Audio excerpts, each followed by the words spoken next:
आज महाशिवपुराण कथेला सुरुवात झाली आणि आजच्या दिवसाचा कार्यक्रम चांगला झाल्याच्यानंतर आत्ता रात्री 6 वाजल्यापासून सातत्यानं पाऊस आहे. किमान 50,000 भाविक भक्त या ठिकाणी मुक्कामाला थांबलेले आहेत.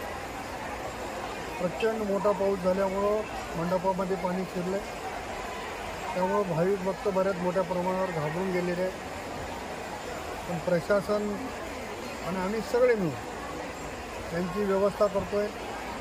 होम गार्डन रिकामा केलेलं आहे,